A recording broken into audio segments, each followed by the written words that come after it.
Voces afrodiaspóricas, Vidas desde el Sur, una serie sonora de la colectiva afrodiaspórica Umbebu.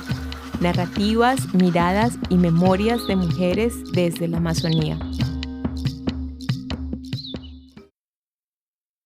Yo todavía en mi nariz siento el malestar de ese día, porque fue una noche, pero para mí me marcó. Cuando me dicen, profe, pues le tocó quedarse, pero aquí tenemos esto, un colchón. ¿Pero qué colchón? Es una de las tantas anécdotas que recuerda la profe Digna sobre su labor docente con más de 20 años de experiencia en la educación. Mi nombre es Digna Emérita Becerra Berrío, docente de la institución San Francisco de Asís. Laboro ya hace 14 años en esta institución, donde busco a dar lo mejor en saberes y valores en estos educandos, que son el futuro. Hoy, en Vidas Afrodiaspóricas Voces del Sur, honramos y agradecemos las experiencias de aquellos docentes que educan con perspectiva de equidad racial y no discriminación desde el aula de clase. Episodio 2, La profe Digna.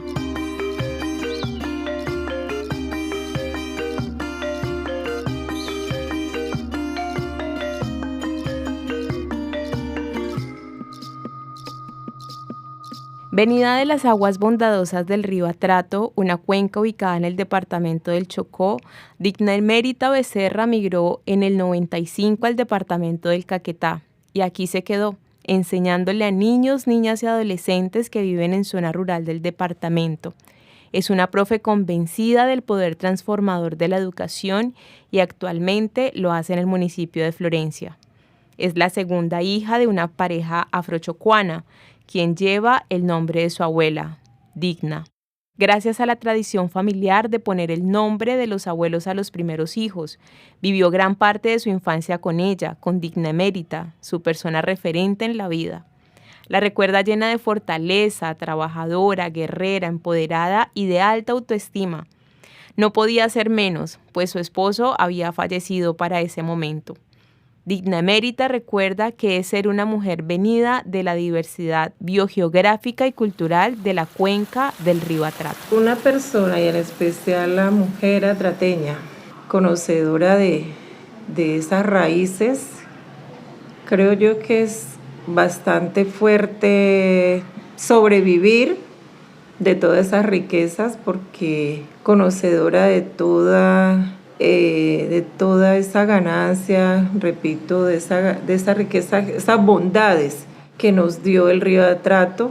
Una vez recreé como niña, me divertía con mis pares, jugábamos a la pesca, al chinchorro, que hoy en día pues ese nombre no es tan popular. El chinchorro era como la guasca que sacábamos del colino, de la mata de colino, y lo procesábamos y lo volvíamos una guasca, y en tiempos de pesca eso era uno de nuestros juguetes, digamos así. Era como esa diversión. Y en la parte de trabajo, pues lo acostumbran a hacer a usted guapo. A la mujer la acostumbran a hacer en lo laboral, porque usted aprende a hacer una serie de oficios que le enseñan los abuelos desde temprana edad, a encender un fogón de leña, a cocinar, a hacer ciertos trabajos del campo, a saber cómo sembrar un arroz, a sembrar cómo coger el maíz cuando ya está en su punto de cogienda. Llegar a este punto, en ese rincón del Chocó, y conocer de esa rica diversidad que tiene el río Atrato es hermoso, es una riqueza que tienen los habitantes de allí, y de allí vengo yo. Mientras continúa con este relato, Digna recuerda las fortalezas y las afectaciones de vivir en el campo. Tiene mucha riqueza, la agricultura, la pesca, que hoy en día es afectado por la minería, entonces pues todo eso no. pero sí conocedora de mucha bondad, de este río Atrato. Es aquel mismo río, Atrato, que ha sido sustento para comunidades enteras en el departamento del Chocó. Fue declarado como sujeto de derechos ambientales en el año 2016 con la sentencia T-622 por la Corte Constitucional Colombiana, debido a la mala práctica minera que ha producido la contaminación ambiental por mercurio. Esta es la realidad de quienes habitan sobre la ribera del río Atrato. Llegó al departamento del Caquetá en el año de 1995 en medio de un intenso conflicto armado que se daba en el extenso territorio nacional y que se sintió con fuerza en el Caquetá, que se ubica entre las cordilleras de los Andes y la transición hacia la Amazonía y los llanos orientales colombianos. Digna Emérita llegó con la incertidumbre de pisar un nuevo lugar y poco convencida de haber tomado la decisión correcta. Primero que todo me trae la ansia de seguir creciendo en el saber, en tener un recurso, y entonces pues eso me hace no pensarlo muchas veces y a dónde iba a llegar, a dónde el destino me iba a llevar, a dónde me iba a traer, pero llegué a esta tierra que fue un impacto inicialmente porque yo decía, yo no voy a aguantar. Yo no voy a aguantar porque inicialmente, aunque ya venía del campo, soy conocedora del campo en esta región chocuana, pues diferente al campo acá en el Caquetá, y porque llegué a trabajar en la zona rural.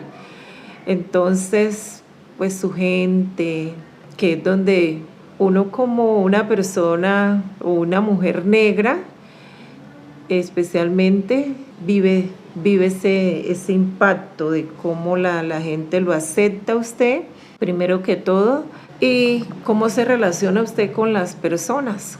Entonces, no sé si era de mi parte o ellos, pero siempre ahí se siente como un hielo ahí. Entonces, inicialmente fue difícil. Y por eso digo, yo lloraba y decía, yo no voy a aguantar. No voy a aguantar, yo me voy. Yo contaba los meses, los días y la maleta casi lista para cuando me regresara de vacaciones, pues no volver. La decisión de no regresar la tomó basada en las pocas posibilidades laborales que tenía en Quibdó, capital del departamento del Chocó, ese territorio que también ha sufrido de violencia estructural por el estado de abandono en la que viven 457.412 habitantes según el DANE, de las cuales el 78,9% de la población es afrodescendiente, a diferencia del Caquetá, cuya estimación actual de la población negra o afrodescendiente es del 6%. Porque pues siendo mi familia de muy bajos recursos y no tener de pronto lo que hoy en día la política juega, quien me ayudara para llegar y ubicarme. Entonces, muchas cosas, cuando hablaba con la familia, no, yo estoy aburrida, entonces iniciaban a aconsejarme, mi hija, espere el tiempo, sí, apenas se está acostumbrando y todo eso. La decisión de llegar a un territorio que de común tiene con el Atrato, la selva y el río fue porque una amiga de confianza le dijo que había una oportunidad de trabajar como docente, y fue en la misma época en la que la diáspora chocuana se vinculaba al magisterio como docentes en el departamento del Caquetá. Pero nos cuesta, a las personas que habitamos este lugar, no ser reconocidos dentro de la carga histórica que conforma la identidad de este territorio. Y nos cuesta mucho más cuando los escenarios de discriminación resuenan con fuerza. Digna Emérita intentó ser policía, pero en el camino decidió enseñar. Profe, ¿fue buena la decisión de elegir ser docente? Acertada, muy acertada, porque uno en esta carrera pues camina tanto, conoce tanto, la niñez, que no todo es fácil ni todo es color de rosa, eso es una montaña rusa, pero no me arrepiento de estar en esta labor. Durante 16 años se dedicó a enseñar en la zona rural del departamento del Caquetá y otros 15 años ha estado trabajando en instituciones educativas en zona urbana. Y en el Paujil yo laboré 16 años. Zona rural en tres escuelas. Sí, en tres escuelas. La primera vía Bolivia, vía Cartagena, sí, se desvía el kilómetro 20, vía Bolivia, y llega a una vereda llamada Santa Marta. Allí estuve un año. Al siguiente año paso a una vecina de esa vereda, el Jordán Penella. Es un lugar donde es como un sitio turístico para las personas de allá, que en tiempo de verano es un hobby la pesca. Y como a mí, pues, viniendo del río Atrato, del Atrato, la pesca para mí eso fue lo mejor dicho, mi hobby también. Entonces yo me iba con ellos cuando ya estuve allá, de que tuviera el tiempo, me iba de pesca también. Allá estuve también un buen tiempo y de allí pasé ya a una vereda más cercana a la cabecera municipal del Paujil, El Porvenir. ¿Sí? Allí, en El Porvenir, estando allí fue donde ya tuve mi hija. Tuve mi hija y sí. La educación en Colombia ha estado marcada por una profunda brecha entre, por ejemplo, ser docente en zona urbana en alguno de los 144 establecimientos educativos ubicados en 15 de los 16 municipios según el Plan de Desarrollo Departamental del Caquetá, y educar en uno de los 1.148 establecimientos educativos, según el Ministerio de Educación, que están en zona rural. Porque educar allí es hacerlo en medio del conflicto armado, es hacerlo en zonas donde la infraestructura educativa es insuficiente o donde los profesores son pocos para todos los estudiantes que deben atender una institución educativa. Ser docente afro y más rural en el tiempo que yo llego fue bastante impactante, porque usted, lo que yo escucho hoy en día, también se escuchaba en sus inicios de mi llegada, de compararlo usted con otro ser, sí, de compararlo usted con un mico, sí, con un mono, y quizás como no querer el roce con uno por no quedarse pintado, digámoslo así. Ella se refiere al rechazo que ha experimentado a lo largo de los años como profesora afrodescendiente en esta región. En sus inicios, cuando uno llega a una parte así donde las personas de pronto no han tenido esa convivencia con personas afro, pues ellos también se impactan, pienso yo. Aunque en la vereda donde yo llego, ellos eran bastante de origen nativo, indígenas. Siempre se sintió la discriminación, digámoslo así, la discriminación. Pero pues uno ya en su formación, uno trata de ir sorteando, en el vivir como que ellos van tomando ya otro pensar de lo que es uno como persona, pero uno vive cosas fuertes. Yo por lo menos en la vereda donde llego por primera vez tuve una experiencia que hasta el día de hoy yo la vivo y me estremezco. Una anécdota, yo llego ya tarde porque como siempre era lejito, el carro se vara de camino y nos toca a los pasajeros irnos hasta nuestro destino a pie. Entonces llegamos tarde a la casa. Esta familia era un padre de familia y uno dirá, no, pues por ser el docente lo van a acomodar en una buena cama o algo así. No, yo todavía en mi nariz siento el malestar de ese día, porque fue una noche, pero para mí me marcó. Cuando me dicen, profe, pues le tocó quedarse, pero aquí tenemos esto, un colchón. ¿Pero qué colchón? Para no escribir tanto, les cuento de que dormí boca arriba, sin derecho a moverme a los lados, porque era un olor impresionante, fuerte, fuerte, fuerte.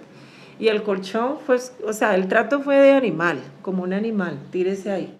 Entre los retos de la labor docente en zona rural, además de las condiciones de acceso a las veredas, también está enfrentarse a las condiciones precarias de salud, física y también mental para enseñar en medio de una crisis. Para los y las docentes afrodescendientes como Digna hay una dificultad adicional: enfrentarse a situaciones de racismo en los entornos escolares. Para mí fue humillante, humillante, humillante, porque aunque usted ante una comunidad sepan que usted tiene un conocimiento y que va a educar a sus hijos, a sacarlos del alfabetismo, a formarlos en un saber y no tener como la delicadeza de tratarlo usted como persona, ¿sí? Como persona. En los más de 30 años de labor docente, la profesora Digna Emérita ha concentrado sus esfuerzos en educar para la equidad racial y la no discriminación, principalmente con los estudiantes y seguidamente con sus compañeros de trabajo, porque hablar de racismo y no discriminación es un proyecto inacabado para la extensa geografía amazónica. El trabajo en las escuelas para el no racismo es todavía más arduo, pues hace falta herramientas en los niños y las niñas para comprenderse en la diferencia, para reconocerse como parte de un grupo identitario o social y para no reprochar al cercano por su color de piel o por su acento. Hasta el día de hoy se insulta, se trata, o sea, entre compañeritos, entre los estudiantes y el compañero, aún no siendo reconocido como afro, se insultan, dicen usted es negro, de esa manera. Ella, una docente de lenguaje con la paciencia que la caracteriza, entra en un papel de mediadora para intentar resolver el conflicto entre estudiantes y habla con ellos del respeto por la diferencia y de la importancia del reconocimiento del otro, el reconocimiento de los otros. Aunque eso es una tarea todavía muy ardua, porque en el campo educativo todavía los niños en algunos no se aceptan, no se reconocen como tal, ¿sí? De que son negros y pues en su mayoría como son, o se creen ellos pues que son blancos, entonces de pronto esa minoría, en algunos que no tienen esa autoestima o esa fortaleza de su familia.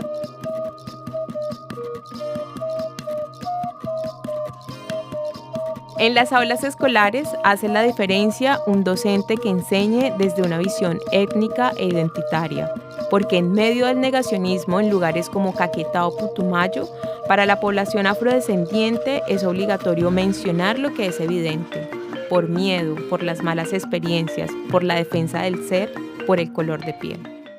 Me devuelvo un poquito, hace 2 años. Llegó una parejita del Putumayo, unos mellos afros. Y entonces el día de la matrícula el papá llega y le dice a otra compañera que también es afro, y dice, los niños van para tal grado, ellos son afros, son negros. Y pues, profesora, le digo porque pues ellos en las escuelas los han tratado de matonearlos, los hacen sentir mal. Entonces ella le dice, no, pues tranquilo, porque la profesora que van a tener es negra. Entonces ya él como que se tranquilizó por esa parte. Y cuando yo ya tengo la oportunidad de tratarlos, pues trato de hablarle a la niña, que de los dos, una parejita, el niño y la niña era tenía más carácter. Entonces cuando ya inician a confrontarse, que ya les dice negro y esto y lo otro, yo la llamo y le digo, sí, nosotros nos tenemos que aceptar como somos por tal razón. La profesora Digna enfatiza en que las poblaciones afrodescendientes deben trabajar el doble y destacarse para obtener un reconocimiento. Trabajar el doble porque para destacarse académicamente deben hacerlo en medio de un espacio hostil y discriminatorio que cansa, porque también cansa no encontrar las palabras correctas, si es que las hay, para defenderse todo el tiempo. Entonces, cuando ese niño afro o negro se destaca, todos quieren con él. O sea, por encima de lo que sea su tez, eso va. Pero no, o sea, independiente, porque muchas veces en el momento tal, pero después por allá lo comentan, y ese negro, porque es que tratan siempre, yo digo, no, la persona, llamémoslo por el nombre, por su nombre. La Cátedra de Estudios Afrocolombianos es producto de las luchas sociales lideradas por organizaciones en los años 90. Surge en la Ley 70 de 1996 y se implementa a través del Decreto 1192 del año 98. Esta cátedra es la oportunidad que tenemos todos los estudiantes para aprender acerca de las realidades históricas y territoriales de 4,67 millones de personas negras, afrodescendientes, raizales y palenqueras que nos encontramos en Colombia, según la encuesta nacional de calidad del 2018. Sí, pues primero para fortalecer en ese campo el saber y de que conozcan la identidad, se sepa de la población, que no solamente es fiesta, solamente sea recreación, pasarla bueno como tal, sino que pues nosotros es una riqueza pluri que hay diversa en nuestra población. Aunque pretende reivindicar la cultura del pueblo negro y propiciar espacios libres de violencias racistas a partir del reconocimiento de derechos, no es una cátedra que deba aplicarse de manera única y exclusiva en territorios habitados por población mayoritariamente afrodescendientes. Por el contrario, está pensada para cada uno de los rincones del país: Guapi, Putumayo, Buenaventura, Guainía, Cartagena, Vaupés o Caquetá. Es la oportunidad que tienen los maestros y maestras de narrar la historia de las comunidades afrodescendientes desde una mirada decolonial y antirracista.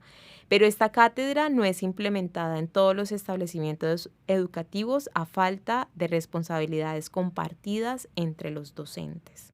Y entonces se trata de mostrar desde esos saberes, esos referentes que hay a nivel nacional, regional, nacional, internacional, que las personas afro somos como cualquiera de otra comunidad, que aporta a la comunidad, que aporta al país y que merece tener ese reconocimiento. En lo educativo, en lo investigativo, en la ciencia, en lo gastronómico, en lo deportivo. Digna Emérita, lejos de rendirse, se toma cada 21 de mayo, Día de la Afrocolombianidad, el espacio en la institución educativa en la que labora para fortalecer el reconocimiento de las comunidades afrodescendientes en el Caquetá. La última vez lo hizo desde la lectura. El año pasado, pues que lo hicimos así ampliamente, me di a la tarea hasta de conseguir el cuento de La muñeca negra de Mari Grueso, que este año tuvo el reconocimiento en la Real Academia.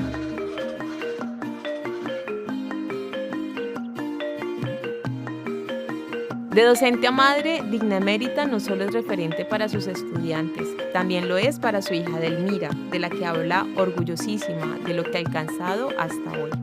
Edelmira, bueno, como muchos niños afros, llegó también a vivir, a tener esa experiencia de aceptación, de rechazo entre sus compañeros. Pero gracias a tener una madre afro, pues ella se fortaleció mucho en esa parte. Sus inicios fueron bastante, que por el cabello, que esto, y entonces yo le hacía sus chulitos, sus moñas, sus cosas, ay, ese cabello y ese cabello. Y esa era la curiosidad desde pequeña, ¿sí?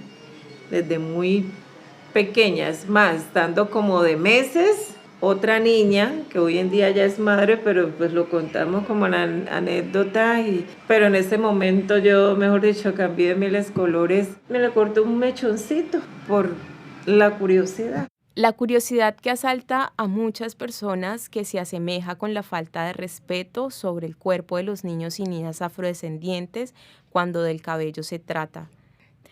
Con un padre chocuano y una madre que le ha mostrado el camino hacia el amor y el reconocimiento propio, Edelmira reconoce de dónde vienen sus raíces y sus ancestras, las ha recorrido junto con su mamá y tiene la convicción de trabajar por las comunidades afrodescendientes en Caquetá. Pues darle como esa fortaleza, ese ese poderío de lo que somos, de sentirse orgulloso, ¿sí? Tener una autoestima, no tenemos por qué sentirnos menos que los demás, ¿sí? Pues tenemos los mismos derechos, vivimos en un país donde todo lo que nos proponemos.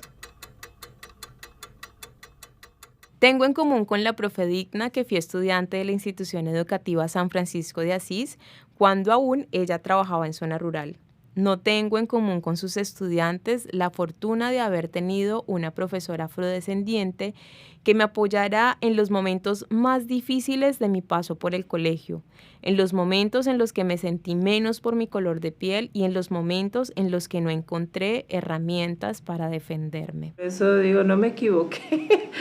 Y hasta el día de hoy, yo sí, orgullosa de esta carrera, que en mi labor, yo digo, los niños no son los culpables, porque es que ellos vienen de un hogar y donde hay un adulto, está el papá, la mamá, y ahí es donde entra el papel. ¿Cuál es el papel del padre de familia? Agradezco enormemente su labor y la de aquellos docentes que se preocupan por hablar de una sociedad en equidad racial. Aquí un último mensaje de la profesora Digna Emérita. Primero que todo, como docente, un mensaje a mis compañeros caqueteños, que no hagamos la diferencia, que tratemos a todos los niños por igual, ya sea de la región, de la etnia, del color de piel, que los tratemos, que los arropemos, que los hagamos sentir grandes, especiales, ¿sí? Que no se marque esa diferencia, porque las diferencias son las que a veces marcan. Entonces mi invitación es esa, a seguir en la lucha, de que estos niños crezcan siendo cada día mejores personas con muy bonita formación, con valores, y que hoy en día lo que se busca es que más que el niño se llene de conocimiento, de saberes, sean personas. Les esperamos en el próximo episodio de Vidas Afrodiaspóricas, Voces desde el Sur.